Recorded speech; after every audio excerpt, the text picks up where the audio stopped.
好啦。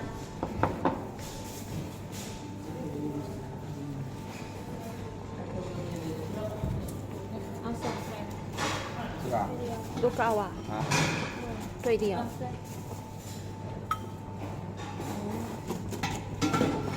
เดี๋ยวแป๊บนึงแม่เอาเส้นสีขาวๆเป็นข้าวเส้นแล้วก็เส้นนี่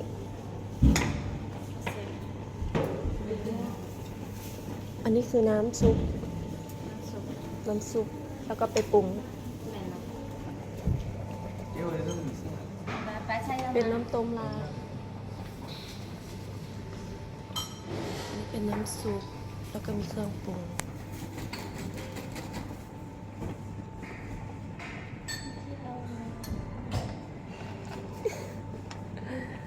ตาบ่เอาอ่ะตาบ่เอาน้ำแม่ว่ะเดี๋ยวเรานะกินกันเลยเนาะคงไม่เป็นเอาเป็นเส้นนั้นนี่เอาไข่ดาวที่ช่วยแม่ไปห้องไม่ได้เจียวไข่ดาว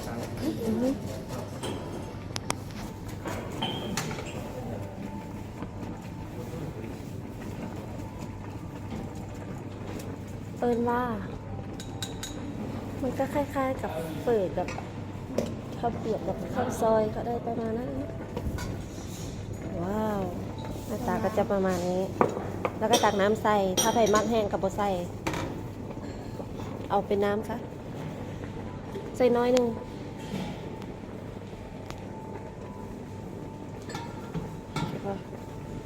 แล้วก็เอาไปปรุงเอาไปให้เลย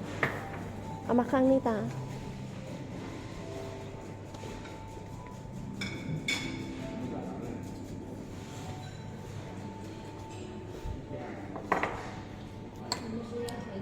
เครื่องปรุงเป็นผักก็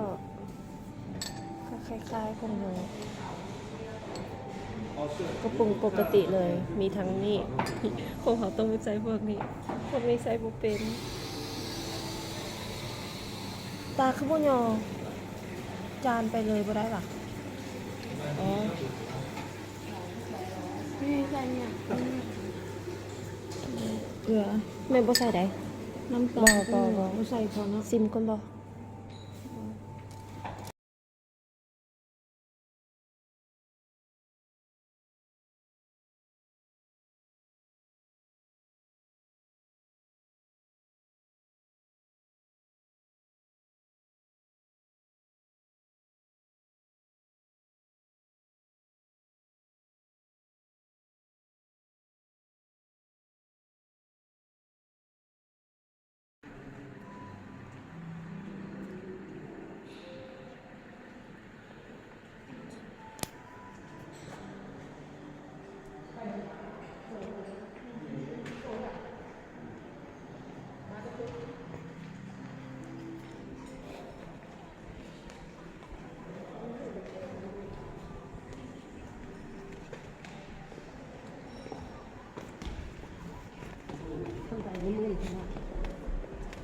โตห้องอาบน้ำมัน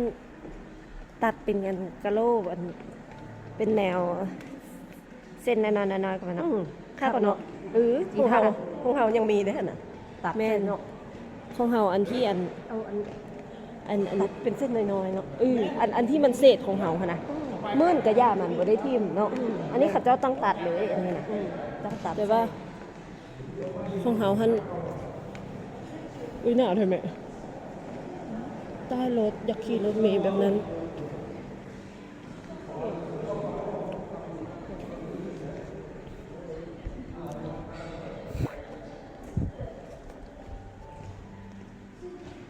เป็นยังไงคะคุณหนู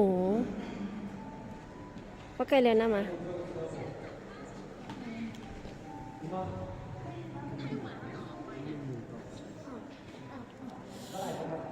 อุ้ยหนาว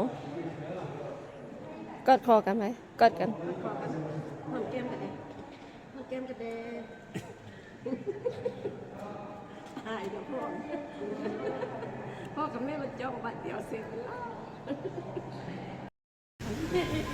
แค่ไม่บอกมีข้าวเดียว ตาพ้นควรตาพ้นควรให้แบบอุ้ยมันคือหนาวแท้มันจะไปได้บ่ดิ มันหนาว มันหนาว อู้เย็นแท้ ตาพ่นก่อนตา เอา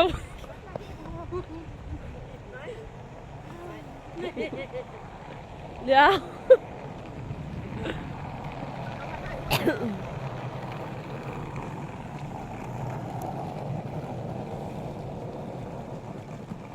ที่หันเห็นอยู่ลูกแกล้งไปแกล้งมา ไก่พ่นไฟให้เบิ่งแดตาพ่นไฟให้เบิ่งแด มาพ่นไปพร้อมกัน หมอตั้งใจไหม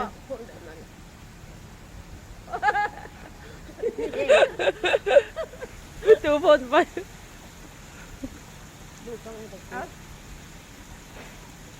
เป้าไปใหญ่ เลยล่ะพ่นก่อนบ่ออก มันออกมันไม่ได้มันไม่เห็นซื้อไป เขาจะไปใส่ ซื้อไปก็ไป หนาว มันหนาวหนาวมันหนาวนะ แต่ว่ามันหนาวคุณสอบตัวนั่นอยู่คุณ นี่ก็ ที่ไปใส่มันหนาว เพิ่นที่หันเห็นลูกไทยหันลูกเพิ่นเลย เอาไปลอง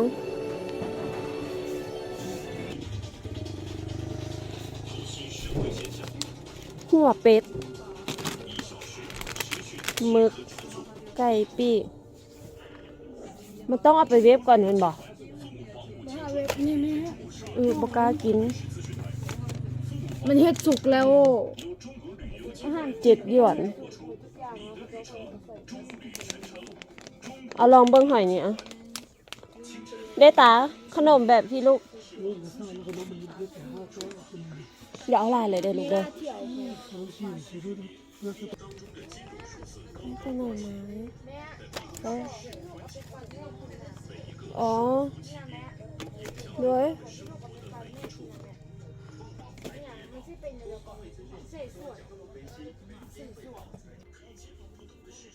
ไปเคี่ยวเลือกเบิ่งอุ้ยดอกเอาดอกมันจีบอกรักษายากว่ะแข็งนี่เอาบ่เอาดอกนี้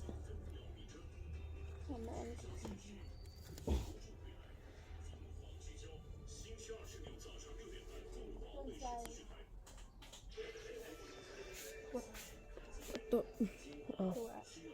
ป่ะไปซะได้ไหมวะแม่คือจีบซื้อเดี๋ยวดอก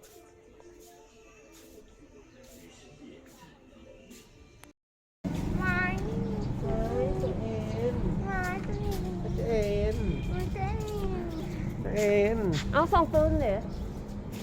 ข้างทางเอง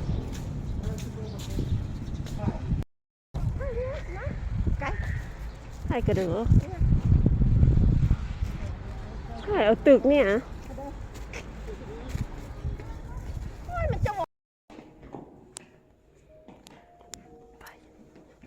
เจ็บมันไป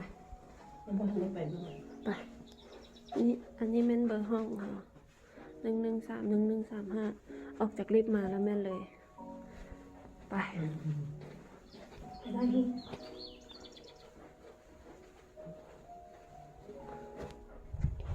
ยังไปรถอันนี้จะเป็นห้อง500,000แต่วิวจะติดทางหลัง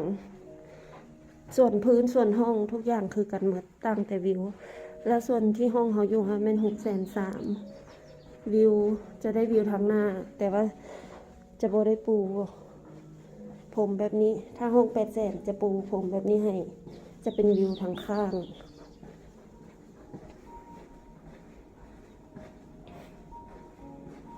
สวยงามมาก ว้าว มากหลาย อุ้ยสูง สวยมุมนี้สวยหลาย เห็นปะ เดี๋ยวทุกที นี่อันนั้นเป็นตลาดที่ลงไปเมื่อกี้นี่ว้าว จะทุกที ว้าว มันเป็นภูแบบว่าเขาจะเบิกภูออกแล้วเนี่ย นี่น่ากลัวมากเขายังอยู่สำนี้อันเขาไปอยู่พื้นสูงกว่านี้อีก เออ